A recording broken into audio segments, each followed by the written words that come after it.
Jangan lupa absen ya, nanti minta tolong Erlangga, Iqbal, atau Gokma mengingatkan temannya melalui chat untuk absen. Absennya saya buka sampai jam 11.50.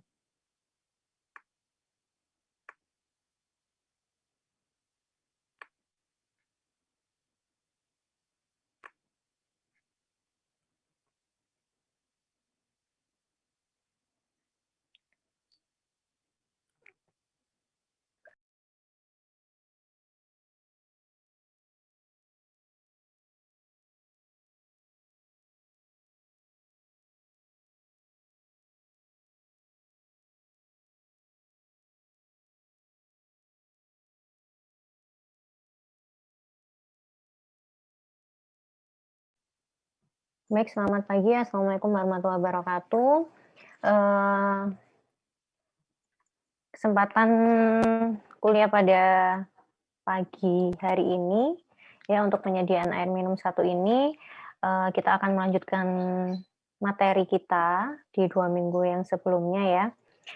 Materi hari ini adalah mengenai siklus alami air atau siklus hidrologi yang sebelumnya saya juga sudah memberikan tugas ke kalian mengenai ini. Kemudian yang berikutnya adalah jenis-jenis sumber air bersih atau air baku ya maksudnya di sini. Jadi sumber air baku yang bisa digunakan. Kemudian bagaimana karakteristiknya itu yang akan kita bahas. Oke, kemudian yang pertama kita tahu bahwa air ini hampir 70% menutupi permukaan bumi ini ya dengan sekitar luasannya adalah 1368 kilometer persegi. Bisa berbentuk cairan air ya yang kita sering lihat di sungai, kemudian di danau, kemudian bisa juga bisa juga dalam bentuk uap air, kemudian salju, es, dan lain sebagainya. Nah, kemudian air yang kita butuhkan sendiri ini merupakan air tawar ya. Kita tahu bahwa air di muka bumi ini ada 2 jenis, ada air laut dan air tawar. Nah, yang kita gunakan, yang kita butuhkan itu adalah air tawar. Air tawar ini biasa kita temukan di sungai, danau, kemudian air tanah yang kita bisa membuat sumur ya, kemudian bisa dari gunung es ya, gunung es yang mencair kemudian eee, mengalir sebagai mengalir sebagai run off atau limpasan yang akan menuju ke sungai dan lain sebagainya, sungai, laut, danau. Kemudian semua badan air di daratan dihubungkan dengan laut dan atmosfer melalui siklus hidrologi. Jadi siklus hidrologi itu menggabungkan air yang ada di bumi, kemudian yang ada di angkasa gitu ya. Jadi, pada prinsipnya air itu berputar ya dari bumi, kemudian, menguap ke angkasa, dari angkasa itu kemudian turun lagi ke bumi. Nah, turun lagi ke bumi ini bisa masuk ke dalam tanah, kemudian bisa, berupa limpasan yang masuk ke dalam sungai maupun, sungai, danau, dan bermuara ke laut. Kemudian, sifat-sifat air, eee, air ini kita temukan pada suhu 0 sampai 100 derajat Celcius ya. Kita semua sudah tahu bahwa di bawah 0 derajat maka sudah tidak dalam bentuk cair lagi ya, melainkan sudah dalam bentuk beku atau es. Kemudian di atas 100 derajat sudah menjadi, uap air. Nah, kemudian perubahan suhu ini berlangsung lambat. Nah, jadi 0 sampai 100 itu dianggap sangat lambat sekali ya, perubahan bentuknya dari cair, padat, kemudian gas, itu, dinilai sangat lambat karena rentangnya 0 sampai 100 dibandingkan dengan cairan-cairan lain ya, yang lain selain air, ini air merupakan, perubahan suhu untuk berubah menjadi jenis beberapa jenis bentuk itu sangat, lambat. Kemudian air memerlukan panas yang tinggi dalam proses penguapan, karena harus mencapai 100 derajat Celcius terlebih dahulu. Kemudian air merupakan pelarut yang baik ya. Jadi air atau H2O ini itu pelarut yang baik, maka dari itu air itu, sangat jarang ditemukan, murni ya. Kalau murni berarti ya harus melewati, beberapa tahapan proses pengolahan. Kita tahu bahwa air hujan pun itu juga mengandung, beberapa senyawa, kalau misalkan kita ingin menggunakan air hujan sebagai air bersih itu pun juga kita harus, olah. Jadi air itu, merupakan pelarut yang baik. Jadi kalau misalkan dia bertemu dengan senyawa-senyawa atau logam-logam, dia akan, berikatan ya, mudah berikatan dengan logam atau senyawa tersebut. Kemudian air memiliki tegangan permukaan yang tinggi dan air merupakan satu-satunya senyawa yang merenggang ketika membeku. Kemudian ini sifat-sifat air. Nah, ini adalah, jumlah atau persentase dari air yang ada di bumi ini. Jadi di laut sebagian besar air di bumi itu adalah di laut, yaitu 97,3%. Ya, sedangkan yang di air tawar hanya sisanya ini 2,7% atau hampir 3% ya. 3% dari total air yang ada di bumi ini. Dan air tawar itu bisa dari gunung es, bisa uap air yang ada di atmosfer, kemudian air tanah, uap air di tanah, sungai, danau, kemudian ya danau, ada danau asin dan danau air tawar. Nah, yang 3% inilah yang sering kita, yang banyak kita gunakan untuk memenuhi kebutuhan kita sehari-hari. Tuh ya, jadi air yang memadai untuk dikonsumsi ini hanya 0,03%. Kenapa 0,003%? Kenapa tidak ini ya sekitar 3%? Karena 3% yang ada di air tawar ini tidak bisa semuanya langsung digunakan untuk air konsumsi gitu ya. Seperti uap air di atmosfer, kemudian uap air di tanah, kemudian air tanah sampai kedalaman 4.000 meter itu tidak semuanya kita bisa konsumsi. Jadi hanya lapisan-lapisan yang atas ya, atau lapisan-lapisan sampai ke mata air yang bisa kita gunakan. Gitu. Jadi tidak semuanya air tawar ini bisa kita konsumsi. Jadi total air di bumi ini 100%, kemudian air tawarnya hanya 3%, kurang lebih 3% ya.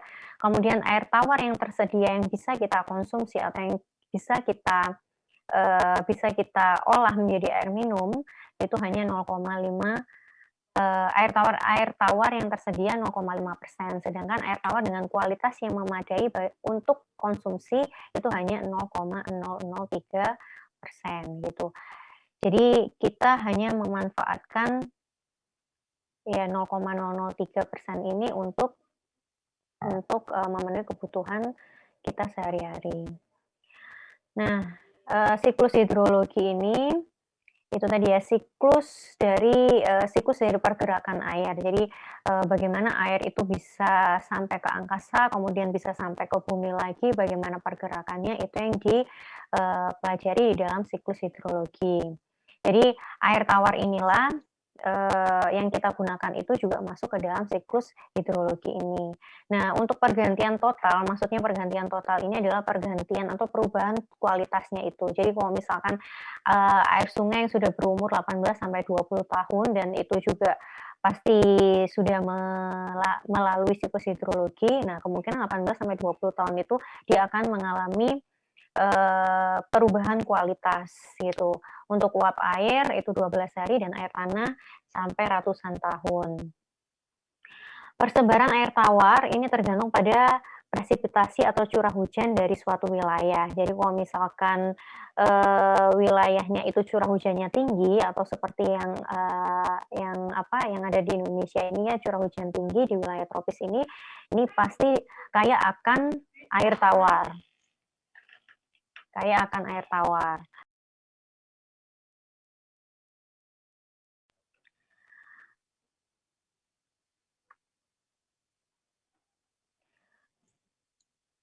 Nah, kita bahas siklus hidrologi ya. Jadi perputaran air ya, keberadaan air di bumi merupakan suatu proses alam yang berlanjut dan berputar sehingga membentuk suatu siklus.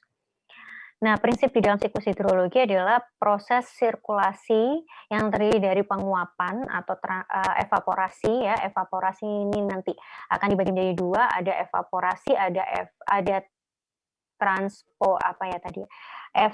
evapotranspirasi atau transpirasi, kemudian ada presipitasi, kemudian ada, pengaliran atau limpasan atau runoff gitu ya. Nah, siklus hidrologi ini lebih detailnya itu dipelajari di ilmu hidrologi atau ilmu yang mempelajari mengenai pergerakan si air ini ya. Pergerakan air bagaimana air itu ada di daratan, kemudian ada di atmosfer, kemudian ada di dalam tanah dan lapisan batuan yang ada di dalam tanah dan lain sebagainya, itu lebih detailnya ada di hidrologi. Nah, siklus hidrologi secara prinsipnya ada beberapa proses yang terjadi di dalam siklus hidrologi ini ada 1, 2, 3, 4, ada 5 ya. Ada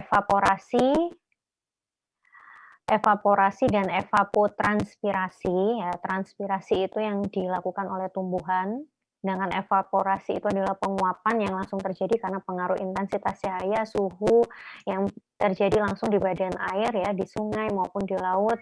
Kemudian ada proses kondensasi ya, setelah evaporasi jadi air laut atau air yang ada di daratan, di sungai, di danau, kemudian tumbuhan itu melakukan evapotranspirasi, air mengumpul ke atmosfer, ke udara.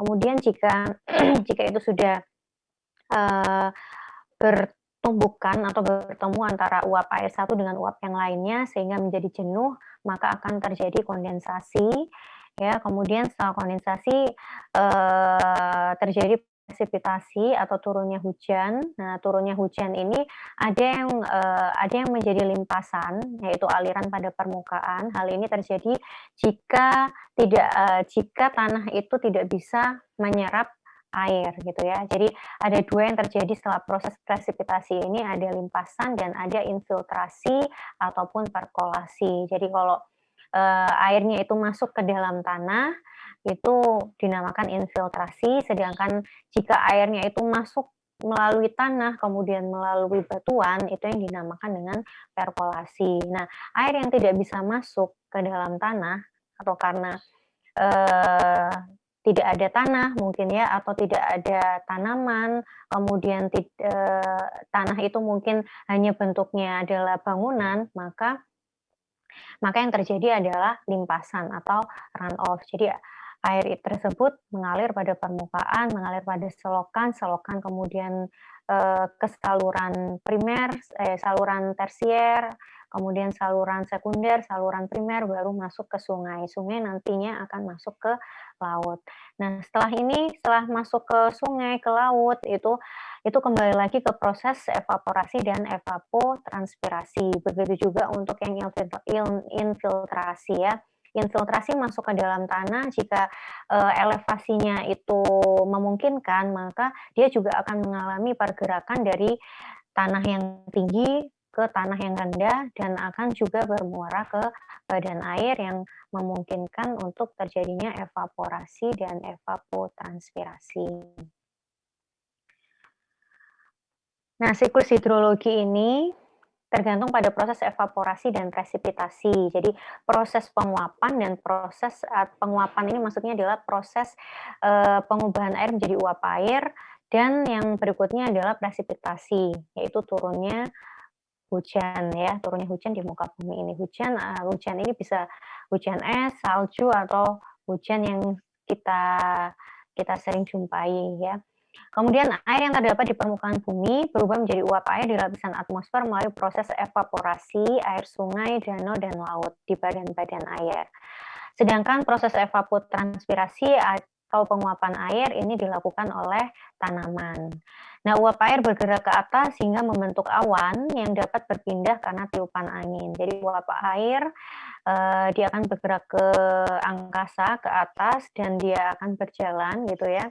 Nah, ketika dia berjalan bertumbukan dengan uap air yang lain sehingga, sehingga menjadi jenuh. Nah, karena sudah jenuh ini dan karena pengaruh udara dingin pada lapisan atmosfer, uap air mengalami sublimasi sehingga butiran uap air membesar dan akhirnya jatuh sebagai hujan.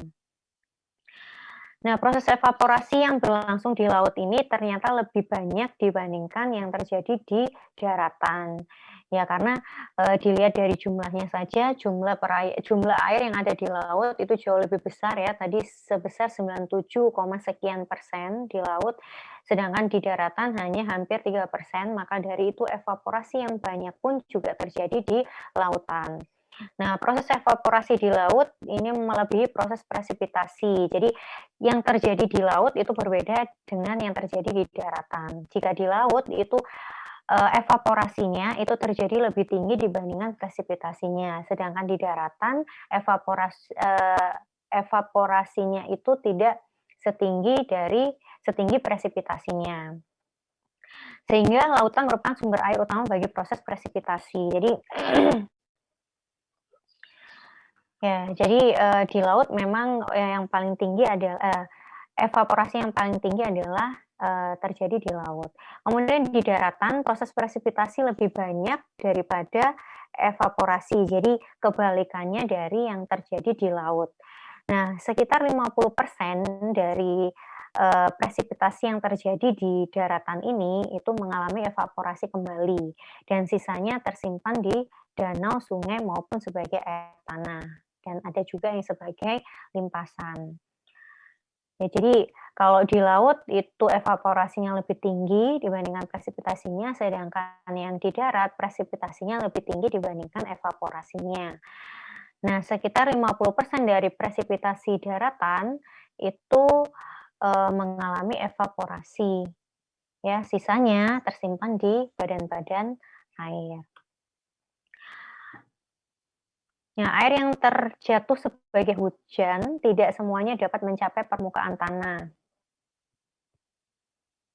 karena tertahan oleh vegetasi dan bangunan yang disebut dengan limpasan. Jadi, yang saya jelaskan tadi di awal ya, air hujan atau hujan yang turun itu ada 2 kemungkinan, ada yang masuk ke dalam tanah dan ada yang masuk ke dalam tanah yang mengalami proses infiltrasi atau perkolasi, dan ada yang kedua yaitu, mengalami limpasan atau runoff. Nah, air yang mencapai permukaan tanah akan masuk ke dalam tanah dan menjadi air tanah melalui proses infiltrasi, dan sebagian lagi mengalir ke badan air sebagai air permukaan. Air permukaan kita tahu ada air sungai, air danau, ya kan, kemudian air. Nah, nantinya itu akan mengalir bermuara ke laut. Kemudian kuantitas air yang mampu diserap oleh tanah, jadi tergantung pada kondisi fisik tanah. Jadi tanah itu bisa menyerap air, bisa dilalui air atau tidak, itu tergantung dari 5 parameter yang ada di slide ini. Yang pertama adalah bobot isi atau bobot tanah tiap satuan volume tanah, atau kita bisa menyebutnya densitasnya ya, jadi massa per satuan volume. Kemudian yang berikutnya adalah permeabilitasnya, adalah kemampuan tanah untuk dilewati oleh air gitu ya. Jadi apakah tanah ini akan tergantung dari susunan tanah itu sendiri. Kemudian, yang berikutnya adalah infiltrasi atau, kemampuan tanah dalam meresap air, ya, apakah tanah itu bisa menyerap air atau tidak. Kemudian yang berikutnya adalah porositas, jumlah volume udara yang terkandung di dalam tanah. Kemudian yang berikutnya adalah struktur tanah.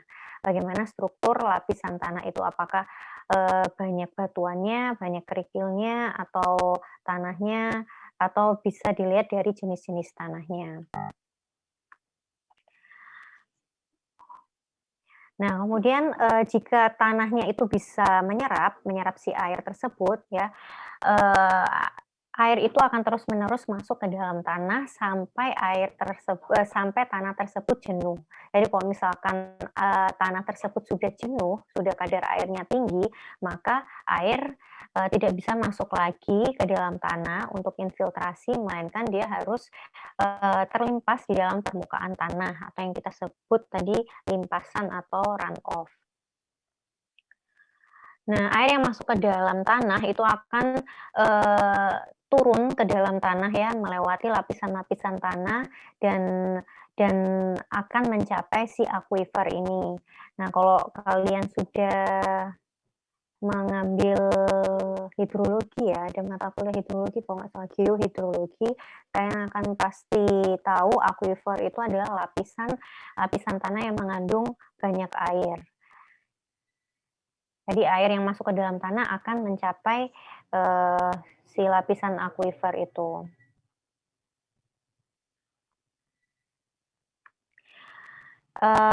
Ini bagian-bagian dari siklus hidrologi ya, dibahas satu persatu. Yang pertama ada evaporasi dan transpirasi.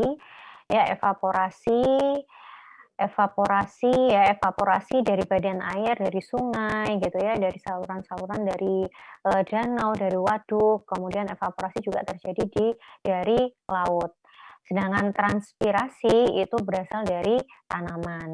Nah, evaporasi dan transpirasi ini mengubah air menjadi uap air.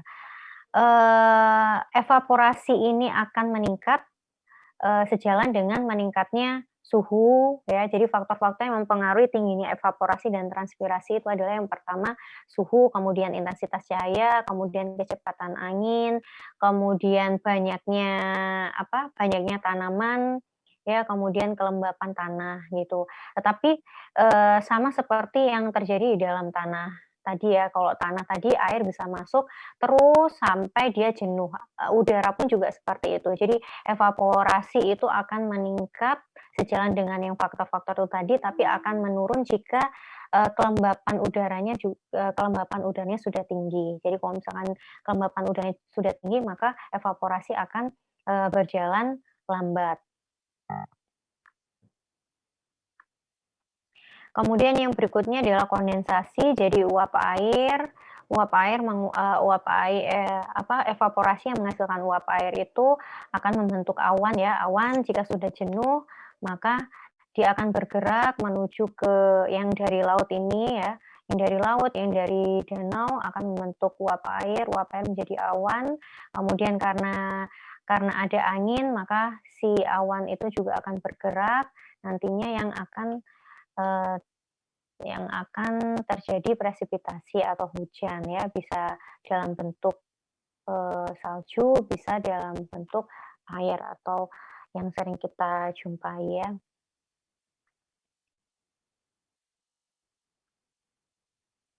Oke. Kemudian, hujan turun. Nah, hujan yang turun tadi bisa bisa bisa apa, salju, bisa air, itu akan tersimpan ya, akan tersimpan di sungai, akan tersimpan di badan air gitu ya. Jadi akan tersimpan di badan air, air yang, turun, hujan air yang berasal dari presipitasi itu tadi. Ada yang langsung tertampung di dalam badan air dan ada yang bergerak. Nah, yang bergerak ini yang pertama ada runoff. Runoff ini berarti dia mengalir di atas lapisan permukaan tanah. Jadi di atas, jadi di saluran-saluran, kemudian di badan air, kemudian badan air seperti sungai, danau, kemudian mengalir menuju ke laut. Kemudian nah ini juga ya groundwater flow, air tanah pun itu juga mengalir di dalam tanah karena ada perbedaan elevasinya. Jadi pergerakan air itu ada di atas permukaan tanah dan ada di dalam permukaan tanah gitu ya. Kemudian run off. Ya sebenarnya selain run off itu ada lagi yang dinamakan infiltrasi ya. Ada air masuk ke dalam tanah, kemudian air masuk ke dalam, batuan, kemudian dia juga bergerak menuju ke laut. Sama seperti yang tadi ya, jadi siklus hidrologi itu adalah ada evaporasi, kemudian ada kondensasi, presipitasi, kemudian perkolasi, harusnya ada infiltrasi. Infiltrasi masuk ke dalam tanah, perkolasi masuk melalui batuan-batuan, kemudian nanti akan ada groundwater, ya, air yang tersimpan di dalam tanah, kemudian mengalir, yang run off ini akan mengalir ke surface water atau air permukaannya. Kemudian dari surface water ini melalui proses evaporasi lagi dan begitu seterusnya. Ini juga sama ya, evapotranspirasi, kemudian kondensasi, kemudian presipitasi. Ya, presipitasi nanti ada yang infiltrasi, ada yang perkolasi, tersimpan di dalam groundwater. Nah, air-air yang ada di dalam tanah diaptik oleh si tanaman itu. Ya, dari tanaman ini akan melalui proses transpirasi lagi. Nah, air yang infiltrasinya juga akan mengalir masuk ke storage ya, akan bermuara ke badan air atau ke laut lagi. Begitu juga untuk yang runoff ya, runoff juga akan bermuara ke laut lagi. Ini juga sama. Ini juga sama ya, evapotranspirasi, evaporasi, uap air menjadi awan, awan menjadi presipitasi, resapan menjadi aliran air tanah, menjadi air tanah, limpasannya menjadi air permukaan, kemudian menuju ke laut. Nah, yang ini sudah ada sudah tergabung dengan kegiatan sehari-hari kita ya. Jadi air pun nanti dari badan air itu dimanfaatkan untuk pemenuhan kebutuhan kita sehari-hari, untuk irigasi, kemudian untuk pabrik ya, untuk keperluan rumah tangga dan lain sebagainya. Nah, hasil air yang digunakan menjadi residu, menjadi air limbah. Air limbah inilah yang nanti akan diolah kembali kemudian dibuang lagi ke badan air, dievaporasi lagi, begitu seterusnya. Juga sama ya.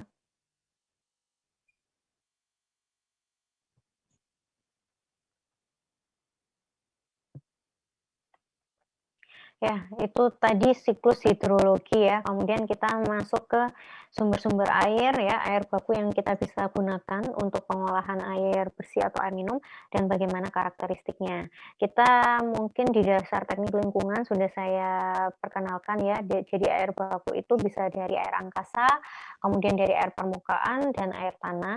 Jadi air angkasa bisa berupa air hujan, salju atau es.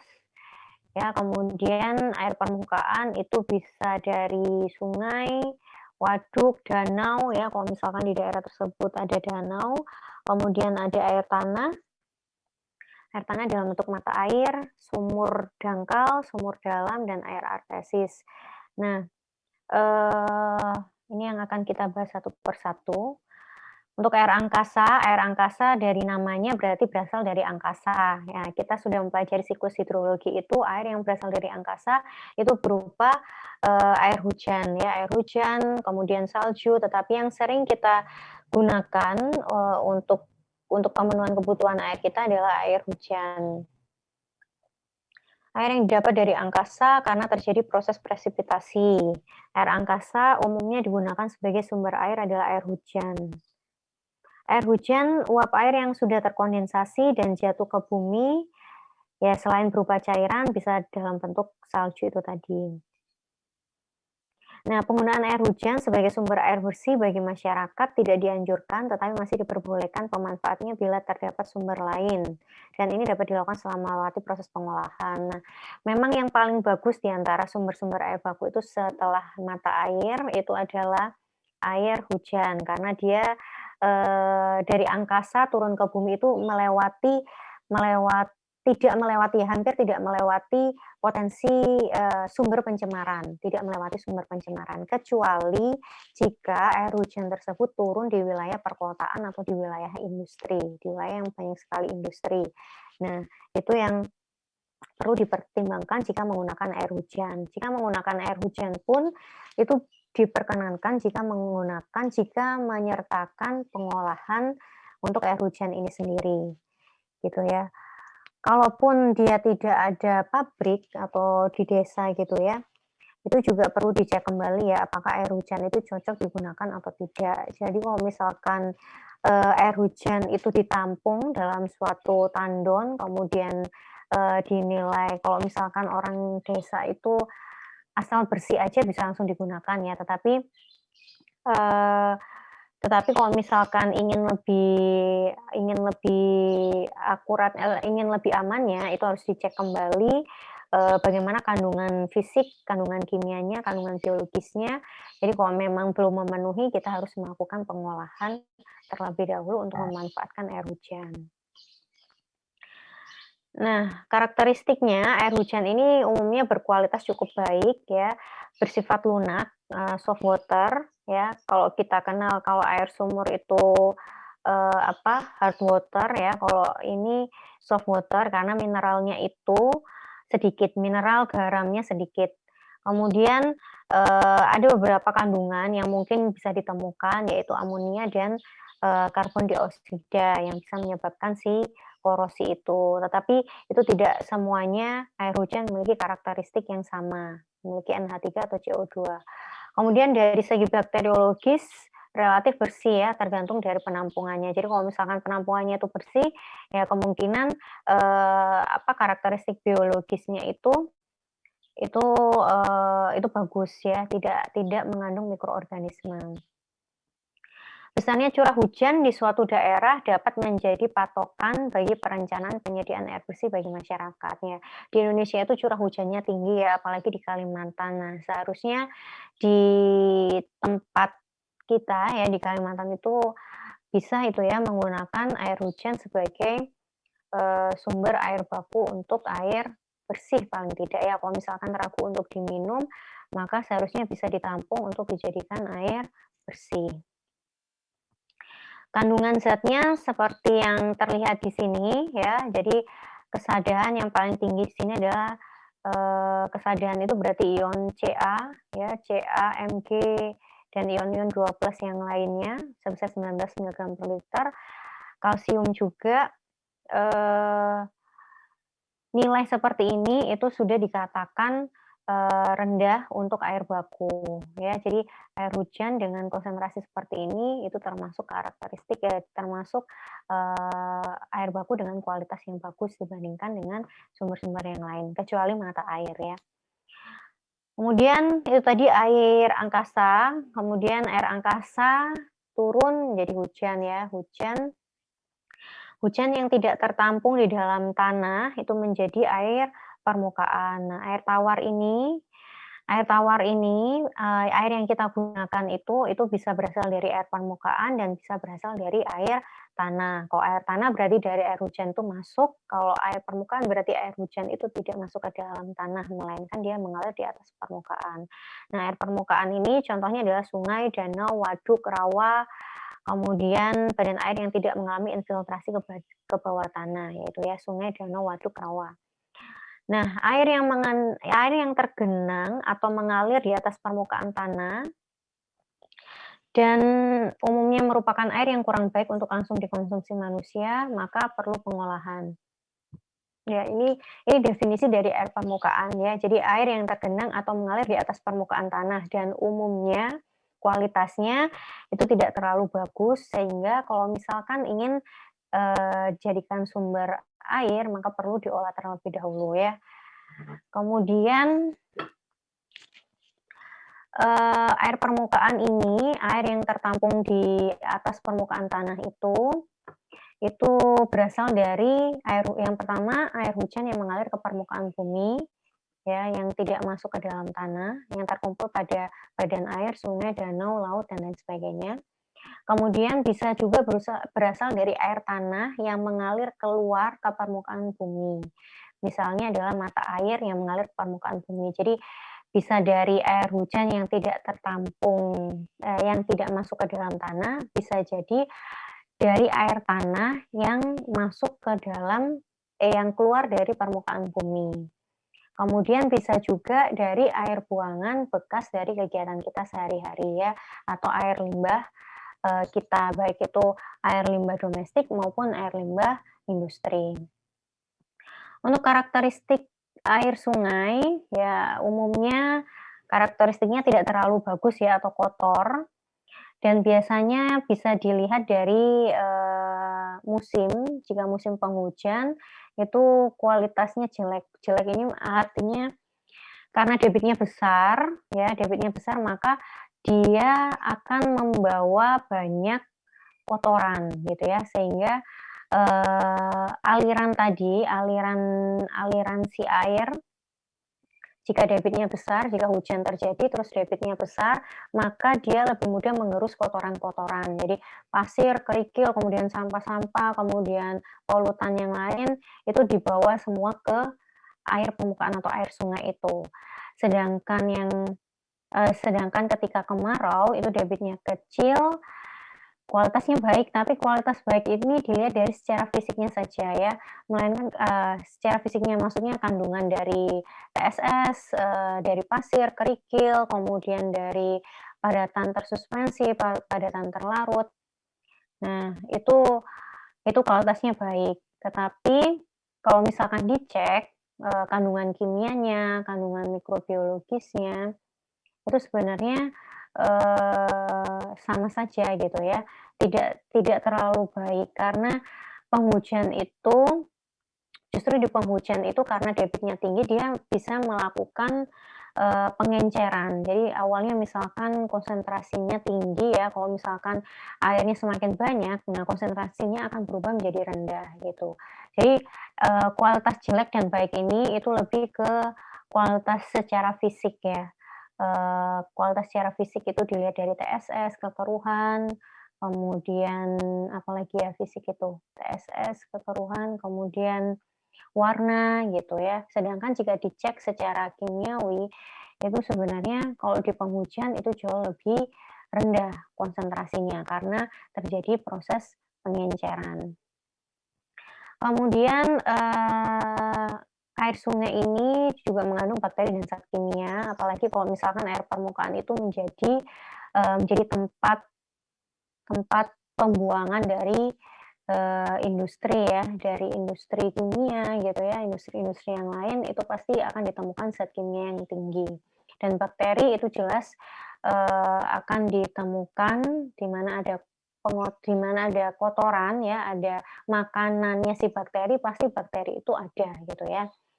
Kemudian kaya akan CO2 dan mengandung zat lain yang merusak.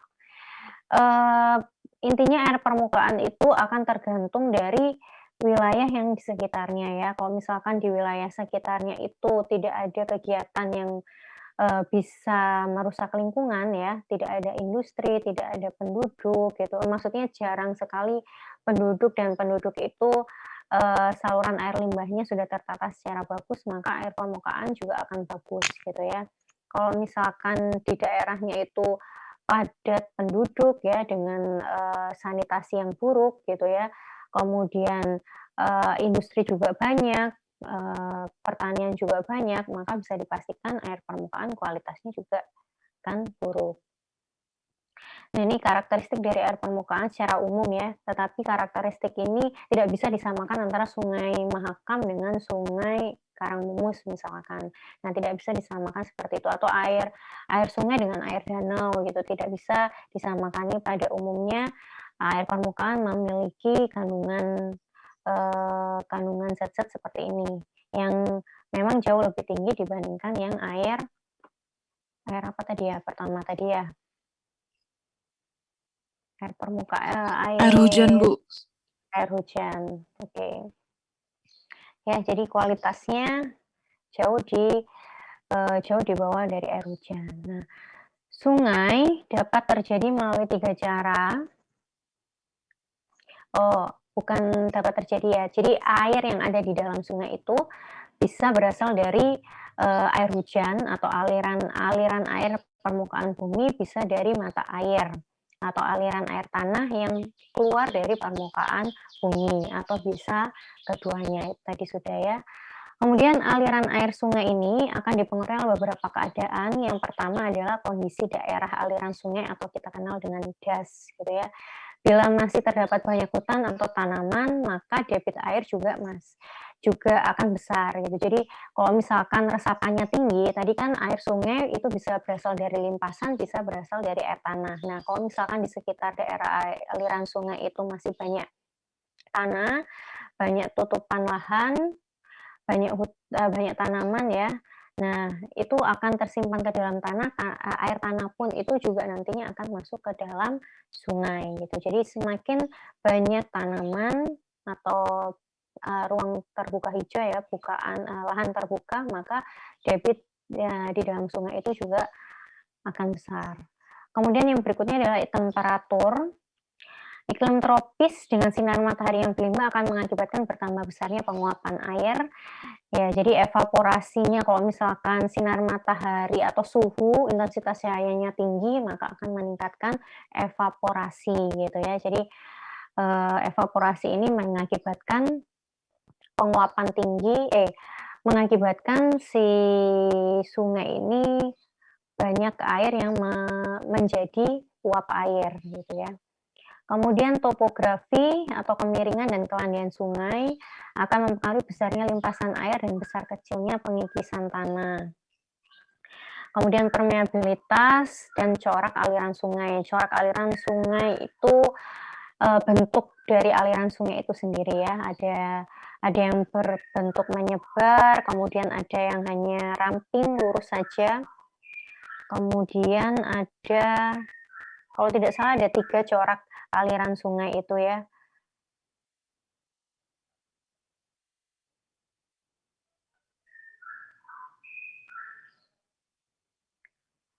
Ya, jadi ada yang menyebar, kemudian ada yang dia cabangnya itu hanya ada 2 gitu ya. Ada yang menyebar banyak cabang, kemudian ada yang hanya 1 cabang, hanya ada 1 aliran dengan cabang yang hanya pendek-pendek saja. Kalau tidak salah ada 3 corak aliran sungai itu. Kemudian, parameter hidrologi badan air. Jadi, kualitas sungai itu bisa kita lihat dari karakteristik fisik, kimia, kemudian biologi, dan ada karakteristik hidrologi atau parameter hidrologi. Nah, parameter hidrologi ini terdiri dari yang pertama kecepatan arusnya. Jadi semakin besar arusnya, maka dia juga akan, besar kemampuannya untuk mengangkut kotoran, mengangkut bahan pencemar gitu ya. Nah, kecepatan arus ini itu biasanya dibutuhkan untuk memperkirakan bahan pencemar yang akan mencapai suatu lokasi tertentu. Jadi kalau kita menghitung berapa beban pencemaran di suatu sungai, itu kita harus mengetahui berapa kecepatan arusnya, karena di sungai itu pasti ada inlet-inlet dari sumber-sumber buangan misalkan ya, atau dari percabangan air sungai tersebut. Kemudian yang berikutnya adalah debit, ya kita sudah familiar dengan parameter ini ya, liter per second ya. Meningkatnya debit maka kadar bahan alam yang terlarut ke badan air akibat erosi meningkat secara eksponensial. Jadi sebenarnya debit sama kecepatan arus itu korelasinya lurus, bukan korelasi ya, hubungannya lurus ya. Jadi kecepatannya tinggi maka debitnya juga akan tinggi gitu ya. Kemudian, nah kalau misalkan kecepatan arusnya tinggi maka debitnya tinggi ya sama, berarti dia akan lebih mudah untuk mengangkut si bahan pencemar dan bisa mengakibatkan erosi gitu. Kemudian selain kecepatan arus dan debit, ada tinggi permukaan air. Air dapat mengalir dari suatu saluran air bawah tanah. Ya, jadi tinggi permukaan airnya. Di dalam tanah pun itu sebenarnya juga ada muka air tanah gitu ya. Nah, tinggi permukaan air di dalam badan air itu juga penting untuk memprediksi pergerakannya dari hulu ke hilir. Kemudian yang berikutnya adalah erosi dan sedimentasi. Erosi merupakan peristiwa terangkutnya tanah pucuk atau tanah lapisan atas yang subur atau kita kenal dengan topsoil beserta unsur haranya dan memindahkan ke tempat lain yang lebih rendah. Nah, dampak positifnya erosi ini dapat meningkatkan unsur hara dalam perairannya. Unsur hara itu ada N, kemudian ada P, ada K gitu ya. Nah, tetapi kalau misalkan berlebihan ya tidak positif lagi ya. NPK ini dibilang dampak positif karena itu juga dibutuhkan oleh tanaman-tanaman yang ada di badan air. Kalau misalkan sudah terlalu tinggi itu juga akan mengakibatkan misalkan kematian dari si ikan itu. Kemudian dampak negatifnya jika terjadi erosi berupa mempengaruhi kualitas perairan, yaitu penurunan nilai kecerahan. Nah, ini ya. Jadi kalau misalkan erosi terjadi karena tingginya debit dan kecepatan air itu, maka di sini ada 2 dampak ya yang terjadi, dampak positif dan dampak negatif. Dampak positifnya berupa peningkatan unsur hara, dampak negatifnya ini akan mempengaruhi kualitas perairan itu. Kekeruhannya meningkat, kemudian padatan tersuspensinya juga tinggi. Ya, itu tadi yang saya sampaikan sebelum parameter hidrologi. Jadi karakteristik badan air dinilai dari 3 komponen hidrologi yang kita bahas sebelumnya tadi, yang ada kecepatan arus, debit, tinggi permukaan, erosi. Kemudian ada komponen fisik dan kimia serta komponen biologi. Nah, komponen fisik dan kimia serta komponen biologi itu sudah saya singgung di pertemuan pertama itu ya, bahwa ya lihat kandungan yang terjadi yang ada di dalam si air sungai itu. Kandungan fisik ada TSS, ada apa lagi, bisa dibantu saya notulensinya siapa ya? Saya takut kalian ngantuk dengerin saya terus. Gokma. Iya, Bu. Ya. Kualitas fisik dan kimia dari air sungai itu bisa dilihat parameternya apa saja? Kalau untuk kualitas fisiknya itu bisa dilihat dari kadar TDS, TSS-nya. Terus kalau untuk dari kimia bisa dilihat dari COD, BOD, begitu, Bu. Gitu ya. BOD, COD, dan komponen kimia yang lainnya ya. Logam berat, mineral gitu ya. Kalau komponen biologi, Kokma? Kalau untuk komponen biologinya itu bisa dilihat dari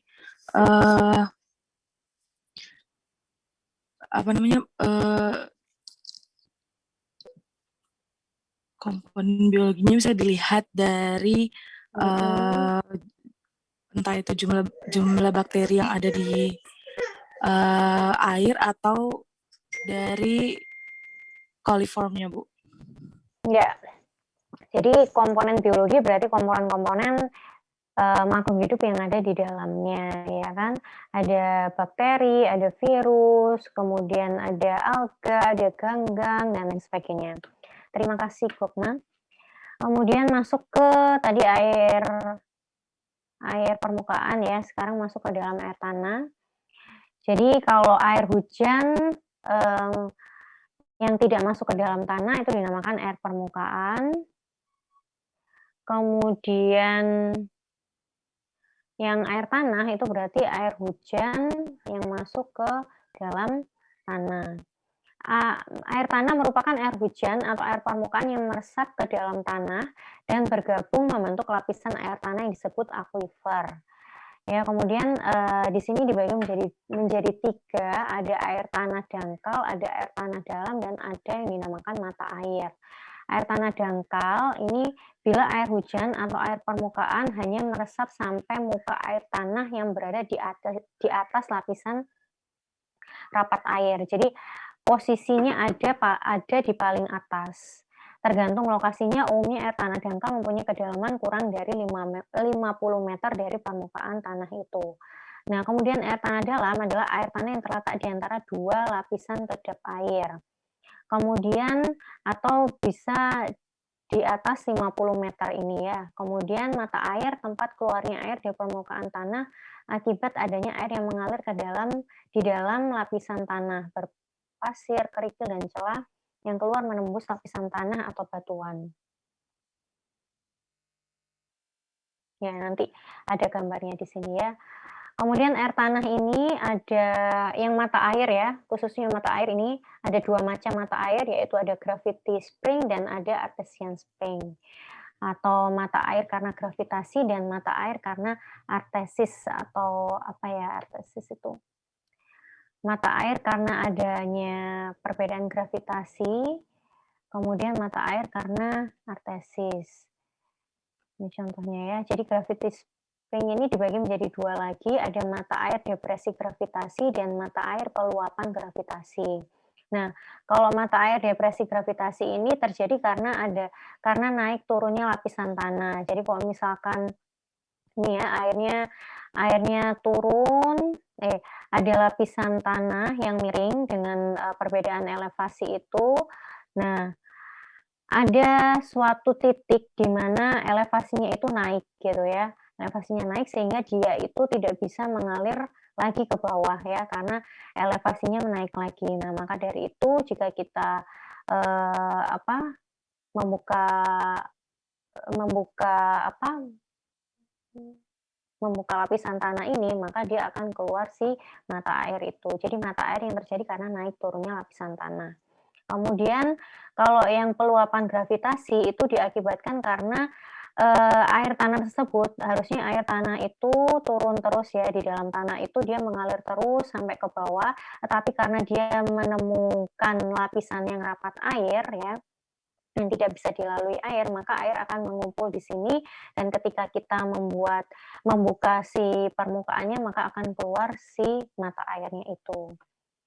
Itu gravity spring. Kemudian untuk yang artesian spring itu dibagi menjadi 3 ya, mata air depresi artesis, celah artesis, dan peluapan artesis.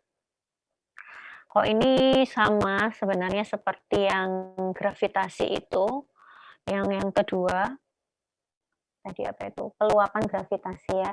Jadi mata airnya, dia tidak bisa bergerak lagi karena ini lapisan rapat air, bawahnya juga lapisan rapat air, maka dia akan keluar. Kemudian yang, mata air depresi artesis itu ini karena sejajar dengan muka air tanah gitu ya. Jadi dia terkukung ya dengan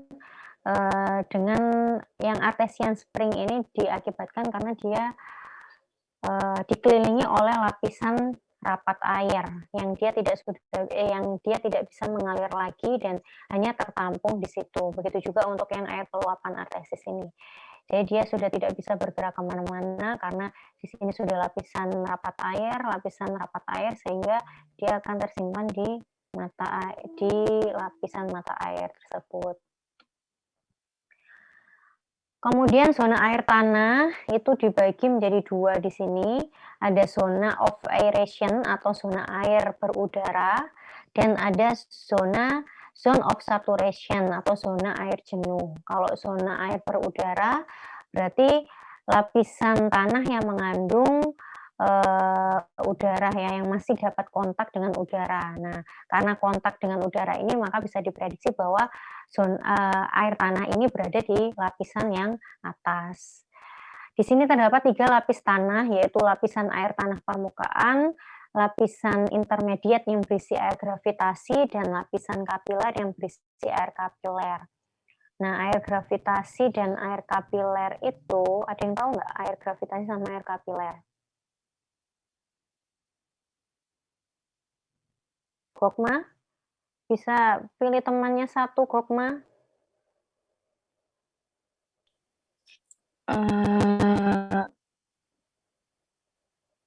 Cynthia, Bu. Cynthia tes suara, Cynthia. Hadir, Bu. Hadir. Gimana, Cynthia? Tahu nggak apa itu air gravitasi dan apa air kapiler? Iya, Bu. Sebentar ya.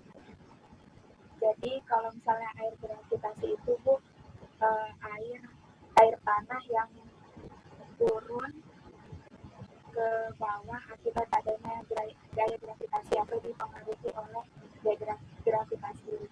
Nah, sedangkan kalau misalnya air kapiler itu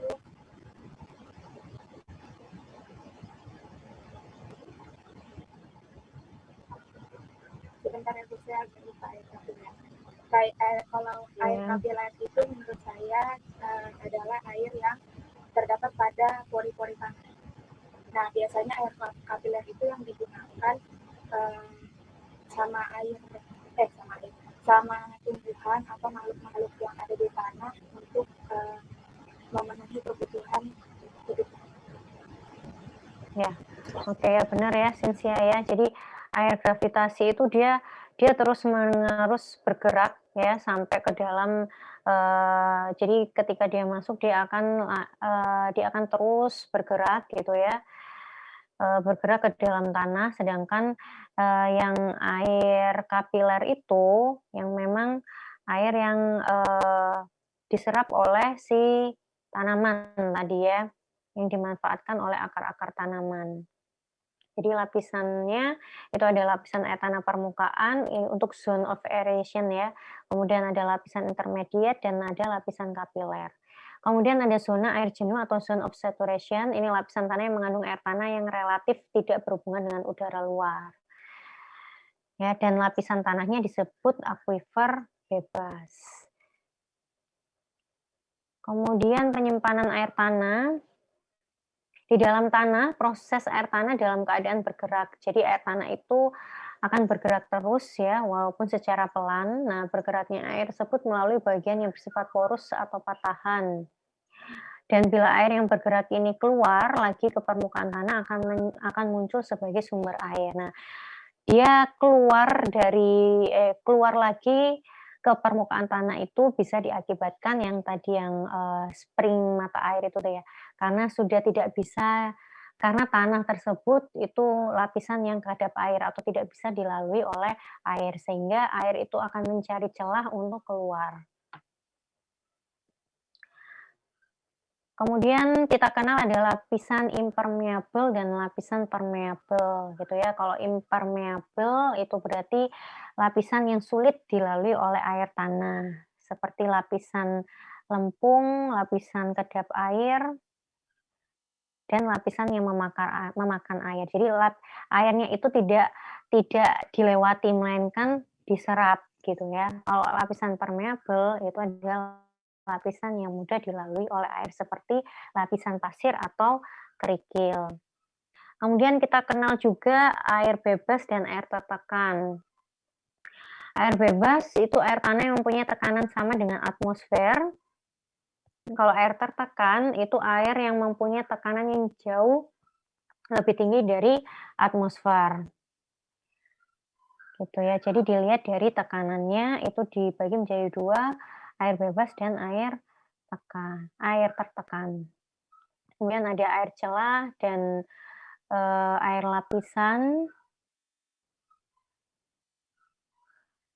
air tanah tumpang, nanti dipelajari sendiri ya untuk air tanah ini. Aquifer ya. Sudah ngambil hidrologi nggak? Denisa atau Denisa ya? Sudah ya? Denisa, Bu. Sudah ngambil hidrologi? Sudah, Bu, hidrologi dan geohidrologi di semester 3. Oh, sudah ya. Berarti sudah paham betul bagaimana lapisan air yang ada di dalam tanah ya, termasuk si aquifer ini. Oke, mungkin itu saja. Sampai sini ada pertanyaan? Silakan absen, jangan lupa absen ya. Masih bisa absen.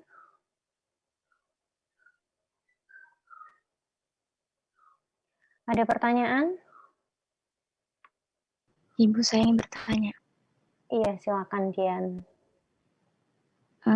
Kalau air hujan itu perlu pengolahan kan, Bu? Kalau salju itu perlu kah, Bu? Soalnya saya beberapa kali melihat ada yang langsung mengonsumsi salju gitu, Bu.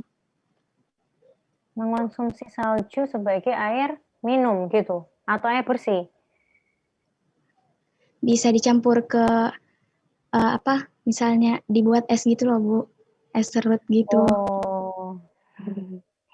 Bisa ya. Ya mungkin dilihat dari kondisi sekitarnya juga ya. Kalau misalkan memang salju itu turun di daerah pegunungan yang tidak berdekatan dengan industri, pemukiman, kemudian ditampung di tempat yang bersih ya, itu mungkin bisa langsung dikonsumsi gitu ya. Gitu sih kalau misalkan itu itu saljunya sudah turun, kemudian kita nggak tahu, setelah turun itu kan tertimbun ya, biasanya menumpuk nanti diinjak-injak atau seperti apa, berarti ya itu perlu pengkajian. Tapi kalau misalkan saljunya itu dikelola dengan baik, ya, ditampung di tempat yang bersih, kemudian, ditampung di pegunungan atau yang tidak ada kegiatan yang lain, ya, kemungkinan bisa. Gitu sih, Dian. Baik, Bu. Makasih ya, Bu. Iya. Ada lagi?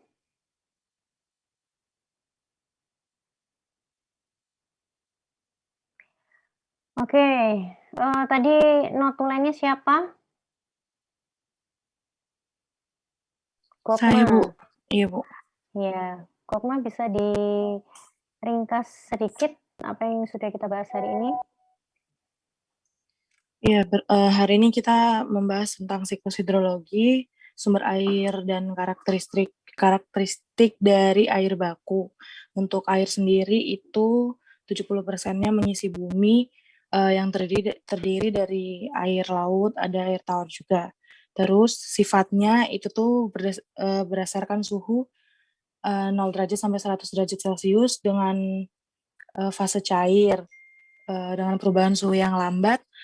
Kemudian presentasi air yang ada di bumi, 97%-nya itu berada di laut, dan 2,7%-nya itu air tawar, namun tidak semua dapat dikonsumsi, harus dengan pengolahan. Siklus hidrologi itu sendiri terdiri dari evaporasi dan evapotranspirasi, yang berarti penguapan, dan evapotranspirasi itu penguapan yang berasal dari tanaman.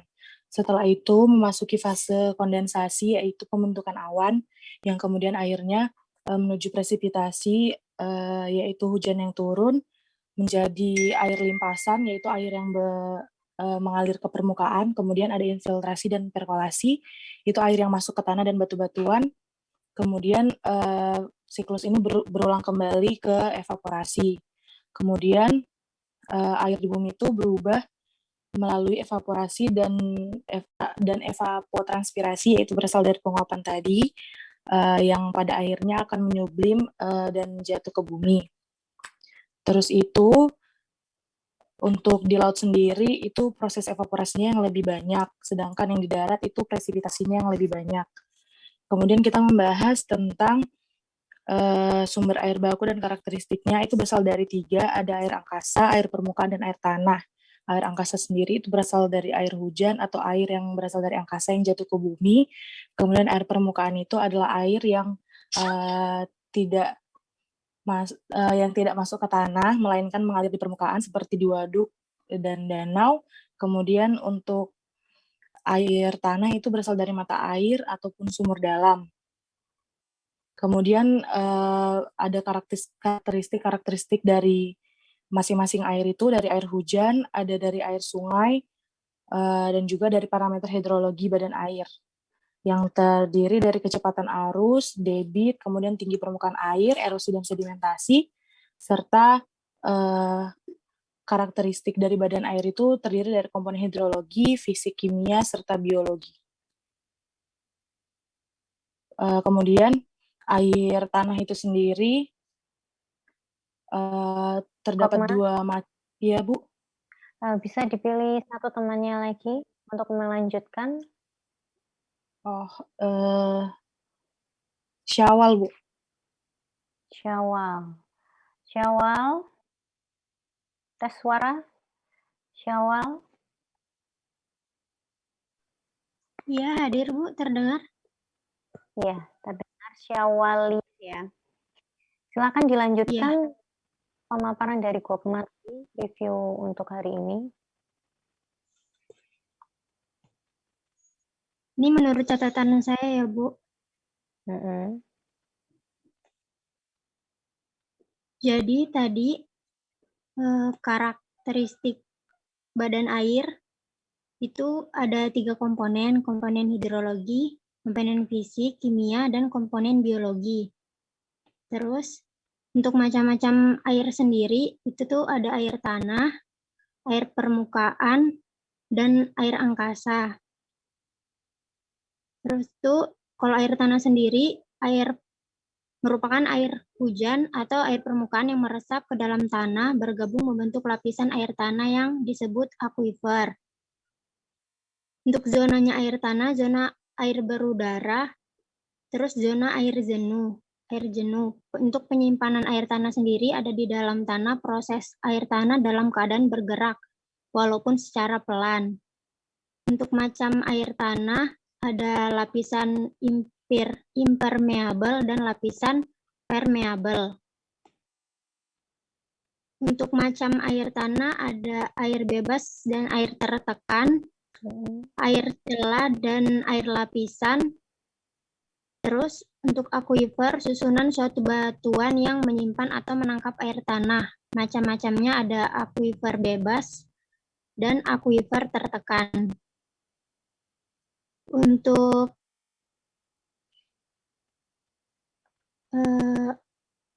air permukaan itu ada air sungai. Sungai dapat terjadi melalui 3 cara, berasal dari aliran permukaan seperti air hujan, berasal dari aliran tanah, misalnya mata air, atau campuran keduanya. Sungai sendiri alirannya akan dipengaruhi oleh beberapa keadaan, yaitu kondisi daerah aliran sungai, temperatur, topografi, permeabilitas tanah, corak aliran sungai. Untuk karakteristik. Baik. Syawal, terima kasih. Ya, tadi sudah masuk air tanah, terus kembali lagi ke air permukaan ya. Oke, saya rasa cukup ya review dari Gokma dan Syawal. Dan mungkin perkuliahan penyediaan air minum ini saya sudahi. Kita ketemu di minggu depan ya.